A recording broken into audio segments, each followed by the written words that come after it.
Hello students. Let's begin with the next topic. हमने last topic के अंदर functions एक बेसिक समझा था कि व्हाट इज़ अ फंक्शन और वो हम क्यों बनाते हैं, ये समझा था। जिसमें हम रिकैप करें तो हम फंक्शन इसलिए बनाते हैं क्योंकि हमें कोई पर्टिकुलर टास्क या मतलब पर्टिकुलर कार्य को करना है। उस कार्य को जब एकजुट एक एक पर्टिकुलर बैग के अंदर, एक कंटेनर के अंदर डालना है, उस कंटेनर को हम एक फंक्शन कहते हैं। और जब हमें उसको ज़रूरत होती है तो हम उसको कॉल कर लेते हैं। बट हमारे पास हमारे सिलेबस के अंदर, पंजाब यूनिवर्सिटी के अंदर यूनिट 2 के अंदर जहाँ फंक्शन लिखा हुआ है, वहां पर एक और बात लिखी हुई है कि कुछ कोई चीज होती है जिसको वो कहते हैं पैरामीटर्स। तो एक बार समझते हैं ये पैरामीटर होते क्या है और इसका फायदा क्या होगा हम लोगों को। लेट्स से मैंने अभी एक फंक्शन बनाया था पहले आपके लिए, जिसको मैंने कहा था वॉइड सम। अब जो ये वॉइड सम फंक्शन था, इसके अंदर हम लोगों ने अ, एक ऑपरेशन परफॉर्म किया था। जैसे ए वेरिएबल की वैल्यू को 5 डाल दिया था, बी वेरिएबल की वैल्यू के अंदर मैंने 10 डाल दिया था, और सी वेरिएबल की वैल्यू के अंदर मैंने ए प्लस बी की वैल्यू को डाल दिया था प्रॉपरली, करेक्ट। और उसके बाद अगर मैं चाहूँ तो मैंने इसको प्रिंट भी करा सकता हूँ। रिजल्ट को शो करने के लिए हम लोगों को प्रिंट करना चाहिए। तो मैं यहाँ पे लिखूंगा प्रिंट एफ और परसेंटेज डी, जिसका मैंने यूज आपको बताया था, इंटीजर की वजह से लगाते हैं। और फिर मैंने यहाँ पे सी लिखा and I will just close this up like this. ये ध्यान रखिएगा, पेपर के अंदर इस तरीके से ब्रैकेट्स को जब हम लोग बंद करते हैं, अगर आप बिगनर हैं, फर्स्ट ईयर में है, तो आपको ये करना चाहिए सो दैट टीचर को बहुत क्लियरली पता चले पेपर के अंदर कि ये स्टार्ट हुआ है, ये खत्म हुआ है। नेक्स्ट, अब जब मैंने इंट मेन के अंदर, जब मैंने मेन बनाया था, उस मेन के अंदर मैंने आपको बताया था कि हम इसको कॉल करते हैं। अगर हम इस फंक्शन को एक बारी कॉल करेंगे, जब यहाँ पे कॉल जाएगी तो इसका आउटपुट हमारे पास स्क्रीन में 15 आया था, करेक्ट। ऐसे में अगर इस फंक्शन को दोबारा से कॉल करूंगा तो इसका दोबारा से ये यहाँ पर कॉल जाएगा और आउटपुट 15 आएगा, करेक्ट। इसका मतलब आप मुझे ये कहेंगे कि सर जितनी बारी भी मैं इसको कॉल करता हूं तो ये क्या करता है, बेसिकली उसी काम को दोबारा से करता है। That particular thing is done again and again, है ना, जितनी बारी भी हमने उसे कॉल किया। बट आपको नहीं लगता कि हमें, जैसे एक सम फंक्शन बनाए कैलकुलेटर के अंदर होता है, कैलकुलेटर में क्या होता है कि आप एक ए नंबर देते हैं, एक बी नंबर देते हैं, और वो कोई भी नंबर होता है। पहले आपने 5 और 5 दिया तो आंसर प्लस करने पे 10 आता है। फिर 10 और 10 दिया, उसको प्लस करने पे 20 आता है। तो वो प्लस करना तो नहीं भूला ना, हमने उसको एक बार ही सिखा दिया कि प्लस ऐसे करते हैं। बट मैंने क्या चेंज किया, उसके नंबर्स। उसके नंबर्स चेंज करने का मतलब मैंने क्या चेंज किया, उसके पैरामीटर्स, है ना। मैंने उसके पैरामीटर चेंज करे, उस पर्टिकुलर जो चेंज करते हैं ना चीज, उसको हम पैरामीटर कहते हैं। तो हम यहाँ पे और अच्छे से देखते हैं, let me show you better कि वो पैरामीटर कैसे चेंज होते हैं और वो पैरामीटर होते क्या हैं। इस प्रोग्राम पे वापस आते हैं जो हमने बनाया था इन द लास्ट क्लास। अगर आप पिछला नहीं देखी वीडियो तो आप पिछली वीडियो देख सकते हैं जिसमें फंक्शन बताया था होता क्या है। तो मैं भी आपको यही बता रहा था, अगर मैं इसी सम को दोबारा से कॉल करता हूँ यहाँ पर इस तरीके से, so what will happen is कि ये चीज दोबारा से चली, करेक्ट। तो आपने देखा यहाँ पर ये 15, दोबारा से 15 यहाँ पर लिखा गया।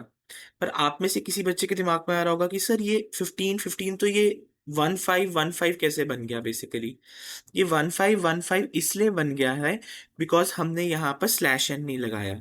स्लैश एन ये किस लिए यूज होता है, ये इसको हम स्केप सीक्वेंस भी कहते हैं। याद रखना, कभी कभी पूछ लेते हैं स्केप सीक्वेंस क्या होता है। Slash n is for a new line के लिए यूज होता है, इसको स्केप सीक्वेंस भी कहते हैं। तो हम क्या करेंगे, जहां पर हमने लिखा परसेंटेज डी, मतलब कि जहां पर ये 15, मतलब सी की वैल्यू प्रिंट कर रहे हो, इसके बाद आप स्लैश एन लगा दो। उसको लगाने से क्या बेनिफिट होगा आपको कि आपको एक लाइन लीव हो जाएगी। तो जब ये प्रोग्राम दोबारा चलेगा तो 15 के बाद कर्सर आपका यहाँ पे पहुंच चुका होगा। तो जो नेक्स्ट बारी 15 आएगा वो यहाँ पे आएगा। मैं करके दिखाता हूँ आपको यहाँ पे।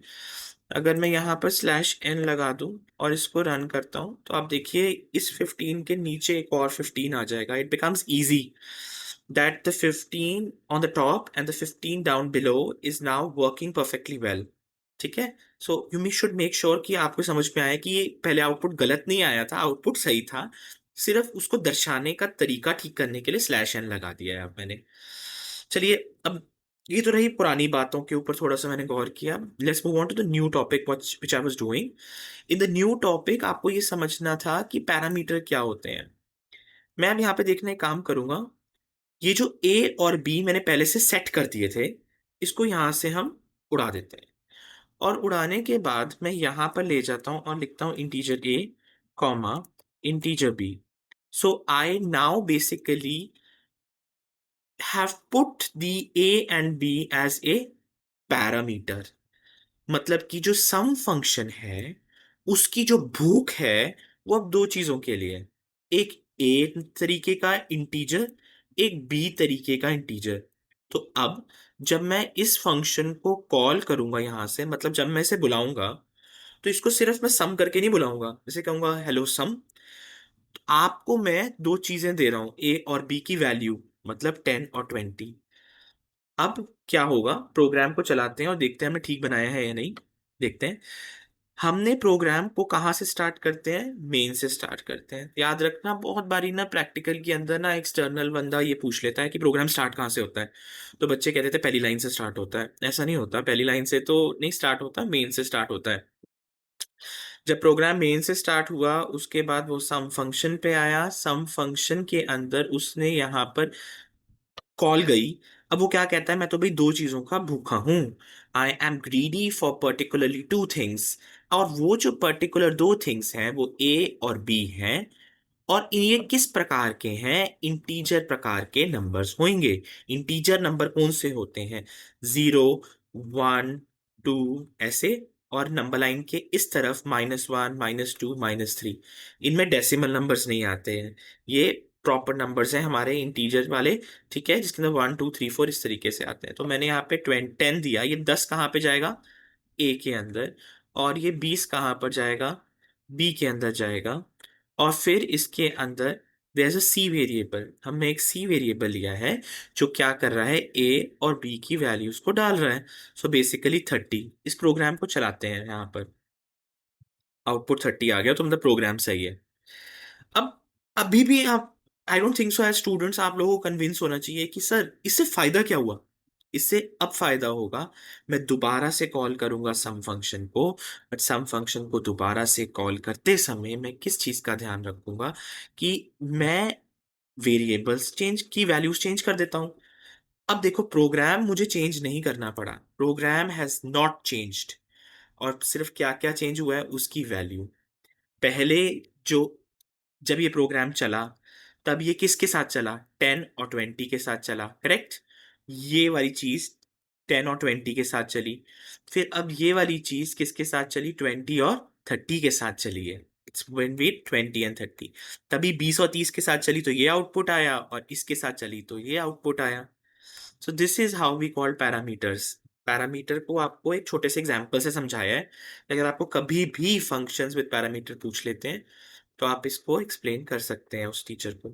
और देखो, इसी के बाद इसी प्रोग्राम को अगर मैं इसको और बड़ा बनाऊं, प्रोग्राम को देखो स्टार्टिंग में ये मेन है ना, कन्विंस करने के लिए आपको कि ये मेन से स्टार्ट होता है। मैं यहाँ पे लिखता हूँ प्रिंट एफ, और यहाँ पे मैं लिख देता हूँ हेलो। ध्यान रखना यार, ये जो हमने हेलो लिखा है ना बेटा, ये एक स्ट्रिंग है। मैं बहुत बारी बता चुका हूँ अपनी क्लास के अंदर, जब मैं लेक्चर्स ले रहा होता हूँ मैंने बहुत बारी आप लोगों को बताया भी है, अपने कॉलेज के अंदर बच्चों को, that what do I mean by string. String होता है बेटा ग्रुप ऑफ कैरेक्टर्स। क्या होता है, ग्रुप ऑफ कैरेक्टर्स, समूह है यार कैरेक्टरों का, ठीक है ना, जुड़े हुए हैं। कैरेक्टर एच कैरेक्टर है, ई कैरेक्टर है, एल कैरेक्टर है, एल कैरेक्टर है, ओ कैरेक्टर है, इसीलिए है ना। तो अब देखते से रन करेंगे तो क्या होगा, पहले तो मेन में हेलो ही चलेगा। तो अब देखना आउटपुट में, देखना नीचे यार हेलो आ रहा है। अब देखो हेलो के बाद हमने स्लैश एन नहीं लगाया, तो वो इस तरीके से आ रहा है। यहाँ लगा दो slash n, not a big deal, just put slash n, यहाँ पे न्यू लाइन आ जाएगी। तो देखो हेलो 30, 50 आ गया। अब लास्ट में मैं बाय भी कहना चाहता हूँ आप लोगों को। So I am going to write over here print F, and then I am going to write by. And here you go, वो चीज चल रही है। यहाँ पे चलाइए and you will see bye also, hello 30, 50 bye. इस तरीके से it will work very perfectly well. तो आई होप आपको थोड़ा बहुत समझ में आया हो। नेक्स्ट लेक्चर के अंदर मैं इसको और क्लियर करूंगा। देखो अभी दो वेरिएबल्स लिए हैं हमने, ए और बी। एक और एग्जांपल लेके अगली वीडियो के अंदर समझाता हूँ, जिसके अंदर हम लोग एक ही पैरामीटर के अंदर वेरिएबल पास करेंगे और चेक करेंगे कि क्या वो भी हो सकता है नहीं। ठीक है, so thank you for watching.